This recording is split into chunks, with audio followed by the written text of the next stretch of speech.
Tuhan yang luar biasa yang telah mati bagi kami. Engkau bukan cuma mati bagi kami, tapi Engkau membuktikan bahwa Engkau hidup. Engkau bangkit dan Engkau mengajar kami untuk percaya bahwa Tuhan yang kami sembah bukanlah Tuhan yang mati.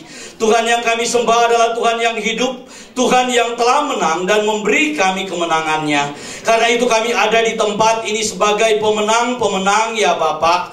Kami percaya bahwa kami pun akan mengalahkan setiap masalah kami. Kami percaya bahwa kami pun akan keluar sebagai pemenang.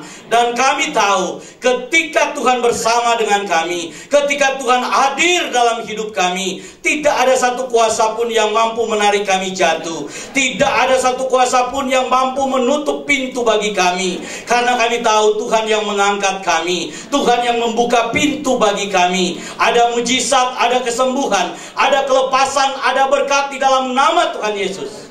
Kami siap sambut firman-Mu ya Bapa. Berbicaralah kepada kami, diamkan suara hati kami. Biarlah suara Tuhan yang kami dengar pada siang hari ini. Pakai hamba-Mu, sembunyikan dia di belakang kaki salib-Mu. Biarlah kemuliaan-Mu yang dinyatakan dalam nama Tuhan Yesus. Kita yang percaya dan diberkati oleh Tuhan berkata bersama saya, amin.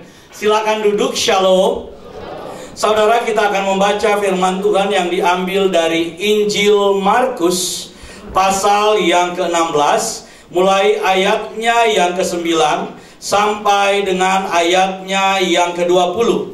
Markus pasal 16 ayat 9 sampai 20 kita akan baca saling bersahut-sahutan. Saya akan baca ayat yang ke-9, saudara menyambut dengan ayat yang ke-10. Demikian seterusnya sampai dengan ayatnya yang ke-20. Markus 16 ayat 9 sampai 20, demikian firman Tuhan. Setelah Yesus bangkit pagi-pagi pada hari pertama minggu itu, ia mula-mula menampakkan dirinya kepada Maria Magdalena. Daripadanya Yesus pernah mengusir 7 setan. Ayat 10.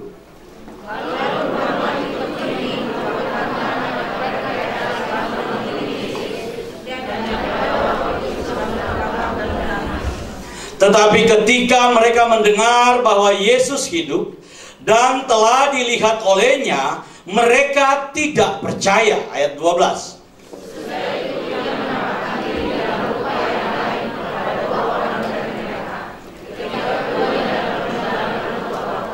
Lalu kembalilah mereka dan memberitahukannya kepada teman-teman yang lain. Tetapi kepada mereka pun teman-teman itu tidak percaya. Ayat 14.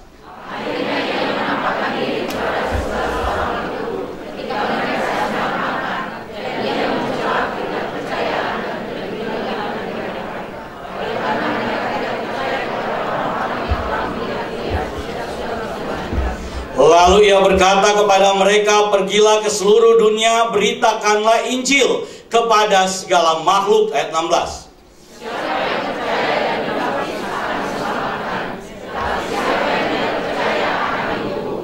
Tanda-tanda ini akan menyertai orang-orang yang percaya. Mereka akan mengusir setan-setan demi namaku. Mereka akan berbicara dalam bahasa-bahasa yang baru bagi mereka. Ayat 18.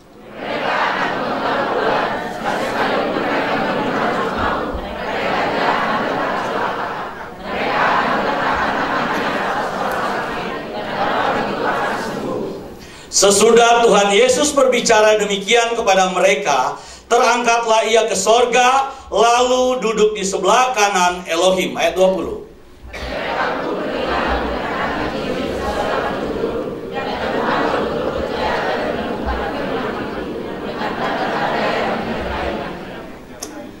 Saudara, hari ini saya sebenarnya bukan saya yang khotbah. Karena hari ini di jadwal di minggu yang lalu sudah masuk warta, itu pembicaranya pastor yang dari Amerika, tapi karena satu dan lain hal nggak bisa datang. Belum ada di Indonesia ya Ibu ya, belum ada di Indonesia, jadi nggak bisa bersama-sama dengan kita.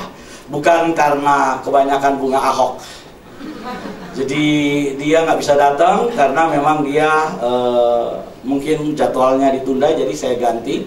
Hari ini Pak Yuda juga pelayanan di Surabaya. Jadi nggak bisa bersama-sama dengan kita, tapi minggu depan Pak Yuda akan kembali melayani kita. Jadi saudara-saudara yang hadir minggu ini diharapkan bisa datang lagi minggu depan. Oke, saya ingin mulai khotbah saya dengan pernyataan seperti ini. Saudara, setelah Yesus bangkit, Yesus tidak langsung naik ke sorga. Saudara perhatikan, dari peristiwa kebangkitan Yesus sampai dengan peristiwa kenaikan Yesus, itu ada 40 hari.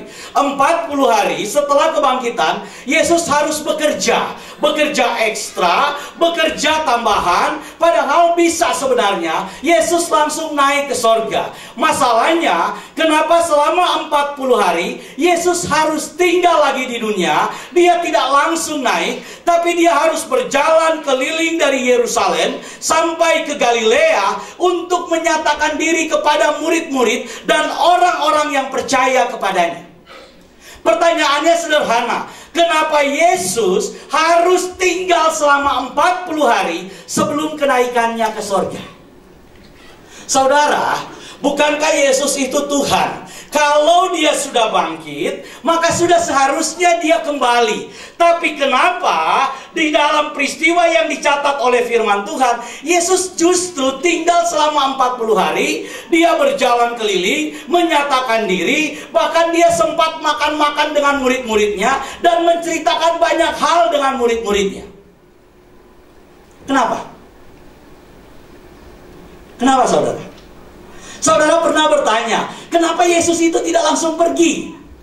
Yesus tinggal selama 40 hari karena Yesus ingin mengajar murid-muridnya untuk percaya.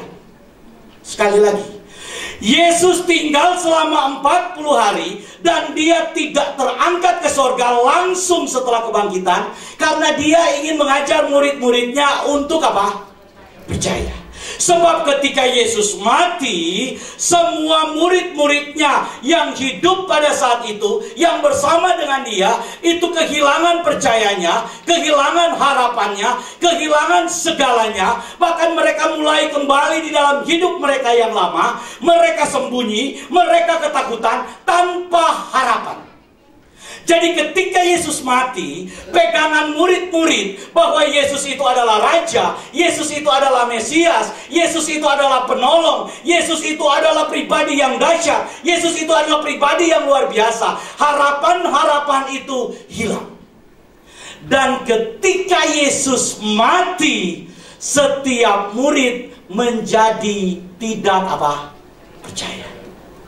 Saudara bisa bayangkan, murid yang melihat Yesus melakukan mujizat, bahkan murid-murid itu juga sudah melakukan mujizat sama seperti yang dilakukan oleh Yesus. Tapi ketika Yesus mati, mereka kehilangan percayanya.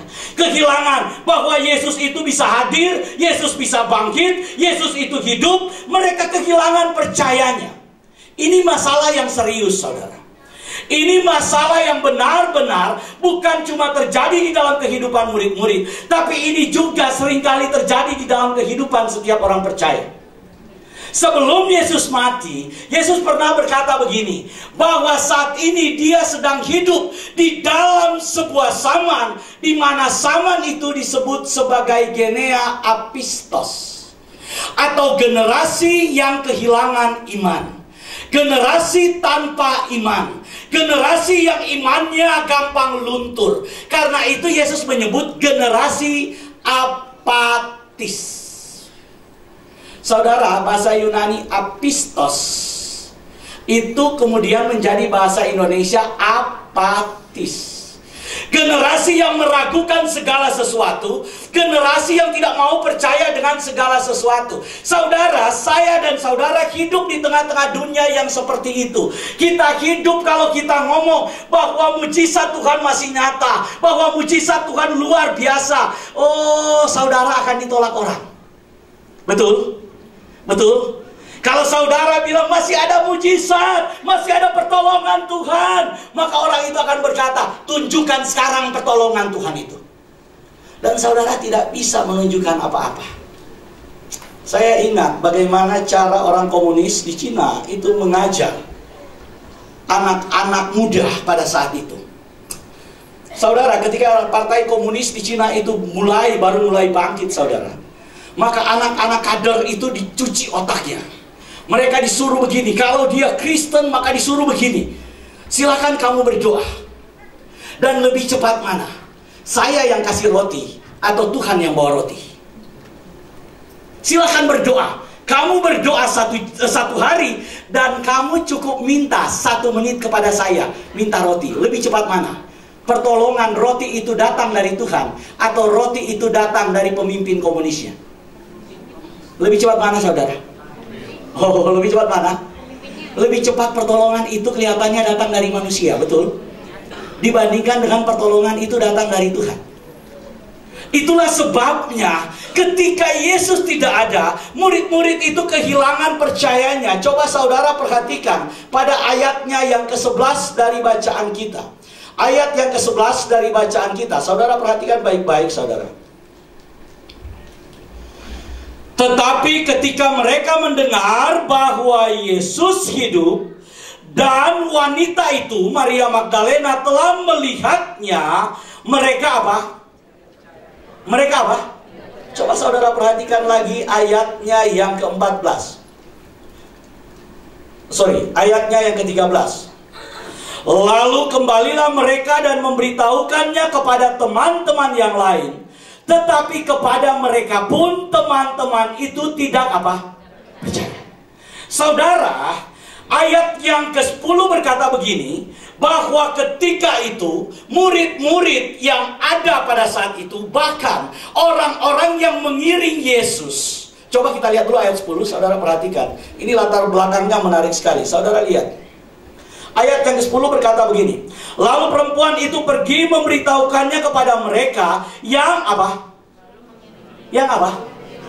Jadi murid-murid yang ada pada saat itu adalah murid-murid inti atau ke-11 rasul yang hidup pada saat itu, yang biasa mengiring Yesus, yang selalu ada di dekat Yesus. Kemanapun Yesus pergi mereka ada. Apapun yang Yesus lakukan mereka lihat. Apa yang dikatakan oleh Yesus mereka dengar. Apa yang disaksikan oleh Yesus mereka perhatikan. Selama Yesus hidup, mereka hidup mengiring Yesus. Betul? Perhatikan baik-baik. Ketika itu dan yang pada waktu itu sedang berkabung dan apa? Menangis. Saudara, kondisi murid-murid yang ikut Yesus pada saat itu, murid-murid inti, ke-11 murid itu, mereka semua sedang berkabung dan sedang menangis. Mereka bersedih karena ditinggalkan oleh Yesus. Mereka bersedih karena harapan mereka hilang. Mereka bersedih karena beberapa murid-murid menginginkan Yesus jadi raja supaya dia juga bisa jadi menteri. Saudara, waktu Pak Ahok nggak jadi gubernur, banyak pendukung Ahok yang sedih. Bahkan bunga-bunga yang datang di balai kota itu tulisannya itu lucu-lucu, saudara. Ada tulisannya begini, Ahok Jarot, kalian memang tidak oke-oce, tapi kalian mantan terindah. Waduh, ini kalau udah ngomong mantan bahaya, saudara.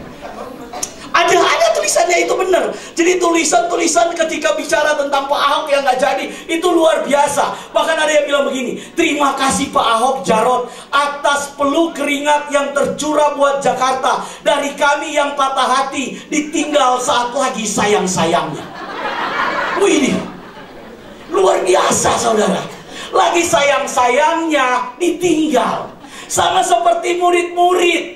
Murid-murid ketiga itu, saudara, lagi sayang-sayangnya dengan Yesus, lagi cinta-cintanya dengan Yesus. Seandainya Yesus hidup di Jakarta, pasti bunganya sampai di Manado.